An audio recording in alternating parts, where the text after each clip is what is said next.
une belle histoire effectivement entre l'AS Nancy-Lorraine et le Centre Saint-Sébastien, puisque depuis 2010 on est des vrais partenaires, il y a un vrai contrat de confiance entre nous et on en est vraiment ravis. Toutes les saisons on accueille au moins une dédicace de l'ensemble des joueurs, une après-midi vraiment mise en scène avec des cadeaux, des animations sur le centre. On est également partenaire financier puisque on a acheté des affiches sur le stade et puis il y a tout un tas de partenariats qu'on développe au fur et à mesure, des places à offrir et tout un tas de choses au fur et à mesure de l'année. Et également la billetterie puisqu'on est distributeur des billets officiels de la SNL. On peut dire que votre livre, à quelques heures près, ça passait à la poubelle en fait. C'est un peu ça le destin du bouquin. Exactement, vous avez tout résumé. Ça faisait à peu près 20 ans que je passais devant l'immeuble rue des Carmes, qui appartenait à la famille Picot. Marcel Picot, il avait eu 2 enfants, un fils Gilbert et une fille qui est décédée en bas âge. Et son fils Gilbert avait quitté la région pour la Côte d'Azur. Marcel Picot avait un petit-fils qui habitait Berlin et personne n'était revenu. Et puis un beau jour, comme je dis toujours, la singularité de la vie m'a fait que je passe par la rue Saint-Jean, la rue des Carmes, alors que ma voiture était place Carnot. Je suis passé là et j'ai vu un déménageur. J'ai demandé au déménageur, vous videz la maison Picot?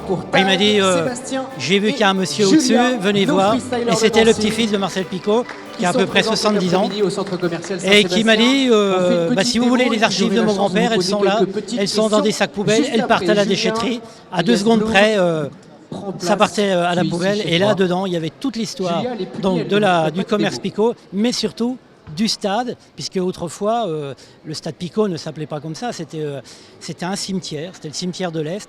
Et Marcel Picot était en collaboration avec le stade universitaire Lorrain et avait créé un club omnisport à Nancy. Et puis voilà, donc dedans il y avait toutes les photos, surtout les premières photos en 1926 où ils vont faire la construction du stade Picot. Et c'est comme ça que j'ai pu faire ce second livre qui correspond aux 50 ans de l'AS Nancy-Lorraine.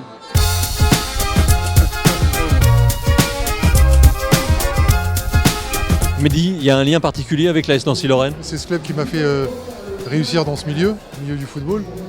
C'est le club qui m'a élevé aussi parce que je suis arrivé au club, je venais d'avoir 16 ans. Et puis c'est le club qui m'a fait grandir et faire devenir ce que je suis aujourd'hui, quoi. Donc il y aura toujours un lien fort avec ce club. Ouais. Surtout que toi tu venais de Metz en plus. Exactement. Exactement, ouais, messin d'origine et puis maintenant j'ai fait mon début de carrière à Metz, à Nancy, j'ai été formé à Nancy et je vis à Nancy maintenant. Donc voilà, maintenant Nancy fait partie de ma vie. Ce que tu racontais, c'est que quand vous êtes monté, c'était pas prévu, enfin presque pas.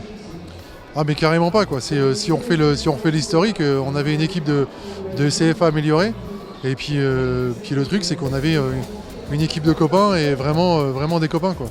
Et puis on s'est bougé les uns pour les autres et on a fait ce que personne n'attendait et on a fini par monter et puis on a fini champion quoi. C'est ça qui a été pour moi l'un des plus beaux souvenirs. Ouais.